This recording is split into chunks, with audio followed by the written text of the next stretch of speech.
Bouchard Correa. J'ai créé il y a 1 an et demi Défi.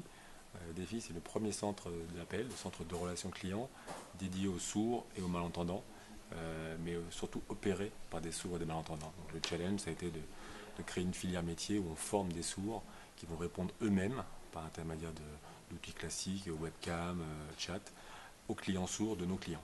Donc on fait du B2B aussi. Aujourd'hui, les résultats qu'on affiche, c'est on a créé 19 emplois en 1 an, majoritairement des personnes touchées par la surdité, sourds ou malentendants, 80% à peu près des personnes qu'on emploie. Et on a des clients plutôt significatifs comme Free, SFR, le groupe Malakoff Médéric.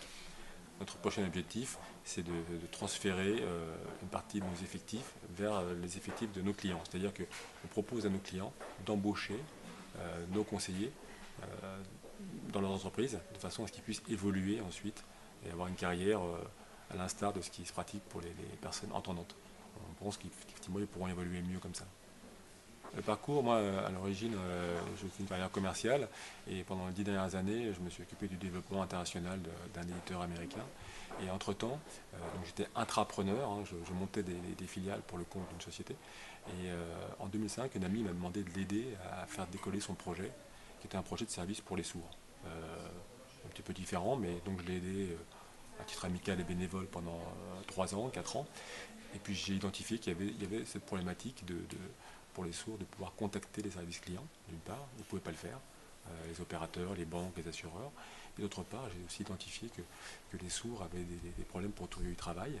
Donc mon idée était de créer une filière métier d'un côté, former des sourds, et ensuite proposer ce service aux entreprises et faire le lien entre les deux en promouvant l'employabilité des sourds et l'accessibilité des services clients. Voilà. Un entrepreneur, c'est quelqu'un qui croit à ce qu'il fait, qui a envie de prendre des risques d'abord. La première notion pour moi, c'est prendre des risques, parce qu'on prend des risques.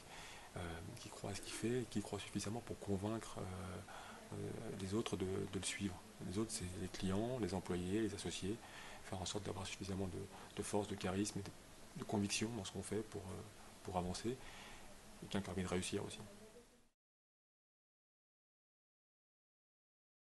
Donc ce que je voudrais dire aux futurs entrepreneurs qui peuvent écouter, c'est qu'il ne faut pas qu'ils aient peur de faire des choses qui ont du sens. Et c'est pas parce qu'on fait du social business comme nous on le fait que c'est pas une entreprise qui va être rentable, pérenne, qui va pouvoir se développer avec des objectifs d'entreprise classique. On est une entreprise, on n'est pas une association, donc on doit gagner de l'argent. Simplement, la question c'est qu'est-ce qu'on fait de la richesse qu'on crée? Est-ce qu'on la répartit le plus équitablement possible au sein de l'entreprise ou est-ce qu'on garde tout pour soi? Sur l'entrepreneur, il va essayer de répartir. Nous, on a mis en place une mutuelle, etc., des tickets restaurants, un certain nombre d'avantages pour nos collaborateurs pour qu'ils soient bien. Je pense qu'il ne faut pas avoir peur de ça, pas avoir peur d'aller vers ce genre de monde.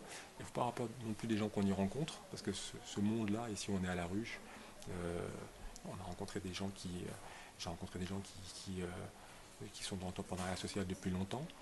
Euh, Souvent, ils ont des origines très associatives, très caritatives. Et je trouve que c'est bien de faire le lien entre les gens comme moi qui viennent du monde de l'entreprise et ce monde-là. Je pense que la fusion de tout ça, elle est intéressante et ça crée des meilleures pratiques.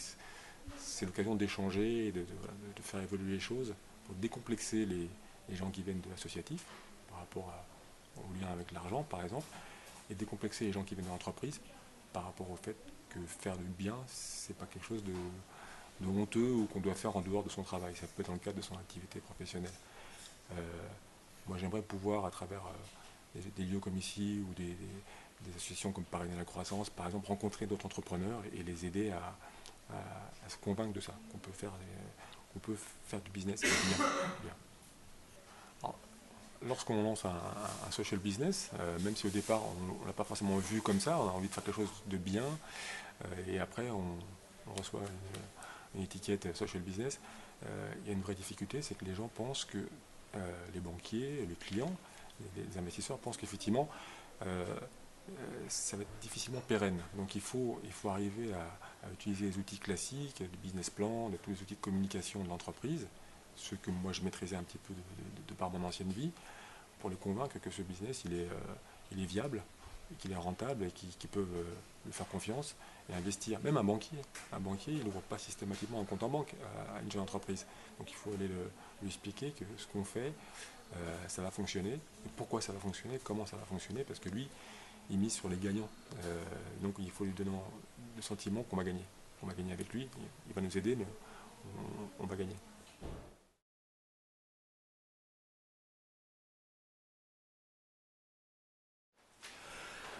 Quand je suis fier de moi, quand j'embauche des personnes qui étaient il y a quelques mois en charge d'emploi, voilà, c'était compliqué pour eux, on les forme et après on les embauche en CDI. C'est souvent le premier CDI qu'ils ont eu depuis longtemps, voire le premier, donc là je suis très fier. Quand est-ce que je m'énerve je m'énerve jamais. Je m'énerve vraiment jamais. Je devrais m'énerver plus parfois d'ailleurs, mais je m'énerve pas.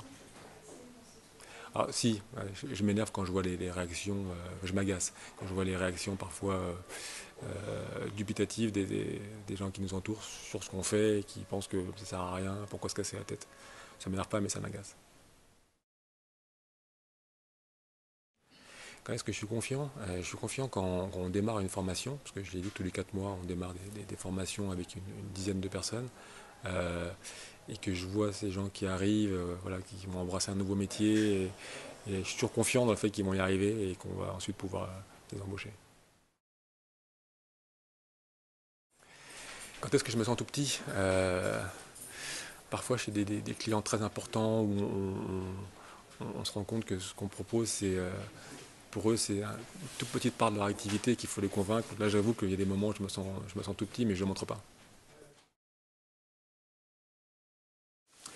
Quand je me suis senti entrepreneur, je pense que c'est quand je suis allé mettre des petites économies à la banque pour ouvrir le compte entreprise qui a permis de démarrer. Donc voilà, j'ai vidé tous mes comptes et là je me suis senti entrepreneur parce que c'est tout ce que j'avais. Donc j'avais pas le choix, il fallait réussir.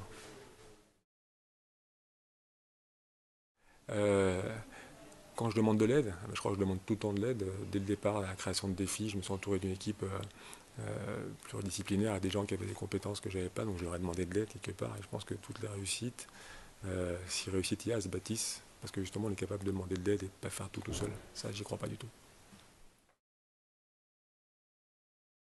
Qu'est-ce que je baratine en ce moment? Non, je peux pas dire ça. Qu'est-ce que je baratine Qu'est-ce que ça veut dire baratiner? Enfin, je veux dire, si, pour beaucoup, quand on essaie de convaincre, on baratine. Donc si j'essaie de convaincre sur notre sujet, si ça c'est baratiner, je baratine quand je vais voir mes clients, mais moi je n'ai pas un sentiment que je baratine. Je suis sincère et je pense que ça se sent quand même que je suis sincère. Mes clients en tout cas le sentent et les gens que j'embauche aussi le sentent. Quand est-ce que j'arrive plus à dormir? Ça s'est passé. C'était les 3-4 premiers mois de défi avant de signer notre premier contrat avec SFR et Malakoff Médéric. Là, je dormais pas bien parce que j'avais toutes mes billes dans l'entreprise et une fois qu'on a eu signé, c'était assez rapide, hein. Là, j'ai commencé à redormir. Si je me sens mentor, oui, complètement. Et d'ailleurs, j'aime beaucoup ce rôle. Je pense qu'une fois qu'on a un certain âge, qu'on a avancé, il faut se retourner et donner la main aux autres pour les aider à avancer. Et c'est ce qu'on fait avec nos collaborateurs sourds malentendants. Et c'est aussi ce que je veux faire avec d'autres projets que j'ai en tête et que j'essaierai de mener.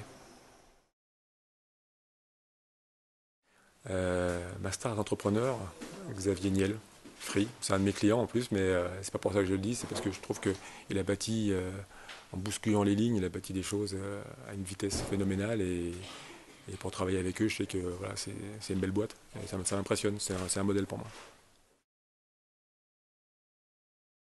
Est-ce que je suis heureux tous les matins quand je me lève pour aller travailler et que je sais qu'on fait des choses qui ont du sens, ça me rend vraiment heureux, vraiment.